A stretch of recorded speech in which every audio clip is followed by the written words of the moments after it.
The Rock That Stayed, a Ghosts Movement essay. There are seasons in life when people discover what steadiness really is. Not the polished kind, not the kind that looks impressive, not the kind that speaks loudly. A quieter steadiness that shows up in ordinary places and stays long after the moment has passed. It does not arrive with an announcement. It does not come with the feeling of stepping into a role. It arrives through repetition, through proximity, through the slow accumulation of being there when it would have been easier not to be. Most people think of being someone's rock as a compliment, a neat phrase you offer when you want to thank someone for what they have done. But the real thing is rarely neat. It is not a tidy identity. It is not a badge you put on your chest. It is a way a person becomes part of another person's survival. Not dramatic survival, but the day-to-day version. The version made of phone calls, pauses, drives home, the space between messages, the quiet seconds after a difficult sentence lands. It can begin without any clear beginning. No single event that turns you into the one who holds. Sometimes it begins in childhood, when the room you grew up in taught you that calm was not guaranteed. You learn how to read small shifts, tone changes, footsteps, the weight of a door closing. You learn that stability is something people make, not something they receive. Over time, you become good at it, not because you aimed for it, but because the world around you asked for it before you had language for what was happening. Other times it begins later, in the middle of an adult life that was already busy. A partner starts to unravel under pressure. A friend experiences a rupture they cannot name. A family member ages, and the ground changes under everyone's feet. A child needs more than you expected, and you realize that your own nervous system becomes the weather in the room. You respond once, then again, and without noticing it, you become the one whose presence signals that things are still held. The strange thing about becoming someone's rock is that it often does not feel like becoming. It feels like doing what is needed. It feels like one more conversation, one more lift, one more check-in, one more moment of not turning away. It feels too ordinary to name until you look back and realize that the ordinary has been doing something profound. It has been making a surface someone else can lean on. A rock is not softness, but it is not hardness either. It is contact. It is the difference between falling into open air and finding something that does not move. People do not always need advice. They do not always need solutions. Sometimes they need a steady point, an unshifting presence that allows their own mind and body to settle enough to keep going. Being someone's rock is offering that steadiness without requiring the moment to be easy first. This is why the role is rarely planned. Planning suggests choice, and for many people it does not begin as a choice. It begins as proximity. You were there, you answered, you stayed. You did not disappear when the atmosphere changed. You did not punish the truth when it arrived. You did not make it worse by needing to be right. The first few times you might not even realize what your staying is doing. The other person might not realize either.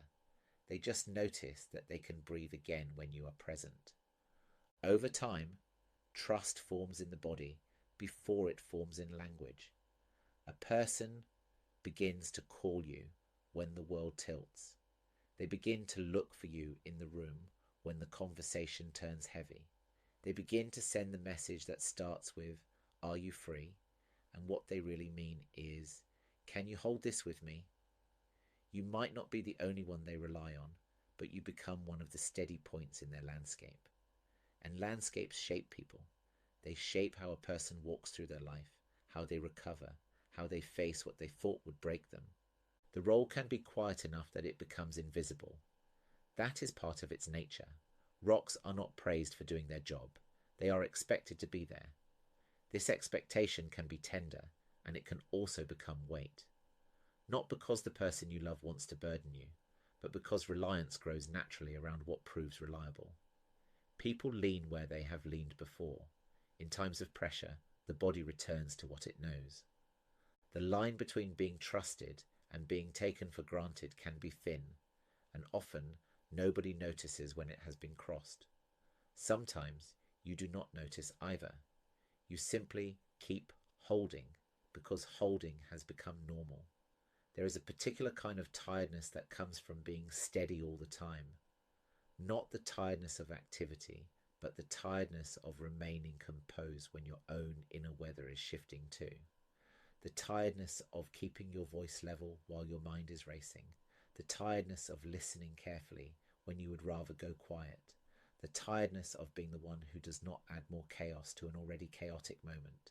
Still, the role is not only weight, it is also love in one of its most practical forms. Love that does not require the perfect sentence. Love that does not need a stage. Love that shows itself through staying near the truth of another person's experience, even when that truth is messy, embarrassing, or hard to witness. Love that does not rush the other person towards resolution simply to soothe your own discomfort. There is a difference between someone who stays to control and someone who stays to hold. Control tries to shape the outcome. Holding allows the moment to exist as it is. A rock does not steer the river. It gives the river a boundary it can touch. For the person leaning, that boundary can be the difference between spiraling and finding their footing. Being someone's rock does not require a particular personality. It can show up in a loud person and a quiet person, in a talker and a listener, in someone who knows what to say and someone who rarely does. What matters is not style. What matters is consistency, a steady response, a predictable presence, a sense that you will not vanish the moment the air becomes difficult. Sometimes the rock is practical. It is showing up with food. It is doing a school run when someone cannot face the day. It is being the one who remembers the appointment. It is sitting in a waiting room and saying very little. It is taking the phone call at the wrong time and not resenting the interruption. Sometimes the rock is emotional. It is being able to hear someone's fear without immediately trying to talk them out of it. It is being able to hear anger without matching it. It is being able to hear despair without flinching. Sometimes the rock is simply being nearby, close enough that another person's nervous system feels less alone. The most misunderstood part of this role is the assumption that it comes from being stronger. Strength suggests a personal advantage, something you have that others lack. But becoming someone's rock often has less to do with advantage and more to do with staying. Staying is an act, sometimes conscious, sometimes automatic, sometimes learned so early it feels like instinct. Staying is not always noble. Sometimes it is the only move you know. Sometimes it is the move you were trained into. Sometimes it is the move you choose because you understand, with a quiet clarity, that leaving would cost more than remaining. There is an integrity to staying when it is done without theatre. The room is already full of intensity. The person who becomes the rock does not add to it. They do not need to prove they are carrying it well. They do not need to narrate their own steadiness. They simply remain in contact with what is happening without turning it into something else. This is where the quote reaches for an older language, the sense of lineage. Because this role did not begin with modern self-help or relationship advice, it is older than that. Long before anyone had language for emotional regulation or boundaries or coping strategies, there were people who held others. Every family has had them. Every community has had them. The one who stayed, the one who kept the fire going when the room went cold, the one who could be relied upon, not because they were perfect, but because they were present. Lineage does not mean inheritance in a sentimental sense. It means continuity. It means that this shape of love, this shape of steadiness, has repeated across generations because human beings have always needed it. We are not built to face everything alone. We are built to lean, and we are built to offer something that can be leaned on. The person who becomes the rock is part of that repeating pattern of care. If you look closely, you can see how this role forms through small decisions that are barely decisions. You answer the call, you return the message, you go to the door, You stay on the line. You do not withdraw simply because things are uncomfortable. You do not punish someone for not being their best self. You make room for what is happening, and you do it more than once. That is how the rock is formed, not in a single heroic moment, but in repeated ordinary presence. Often, the role becomes visible only when it is interrupted, when you are ill, or exhausted, or distracted, or simply unavailable, when you cannot be the steady one for a few days. That is when you sometimes see how much has been resting on your consistency. The atmosphere shifts, people become unsettled, they reach out more, they ask if you are all right. Sometimes they say it directly, sometimes not, but the signal is the same. Your presence was doing something. This realization can be tender, and it can also be confronting, because if others rely on you, where do you go when you need a rock yourself? Many people who become the rock have a habit of minimizing their own needs. They are so accustomed to holding that they do not know how to place their own weight anywhere else. They may feel uncomfortable receiving care. They may feel exposed when they ask for support. They may feel as if their wobble will destabilize the room. This is not a moral failing. It is often the shape of the role itself. When you are the steady point, you can begin to feel that steadiness is what you must provide in order to be loved. That belief is rarely spoken, but it can live quietly under the surface. It can make a person brave in other people's storms and lonely in their own. The truest version of becoming someone's rock does not require you to be made of stone. It requires you to remember how to stay, and also to remember that you are a human being while you are staying. A rock does not mean numb. It does not mean invulnerable. It does not mean endless capacity.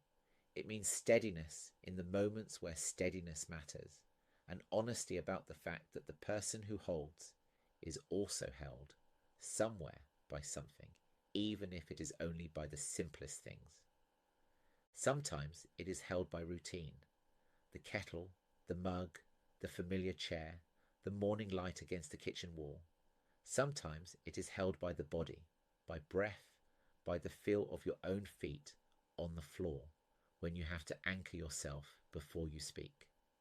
Sometimes it is held by a quiet inner point that does not move even when your thoughts do.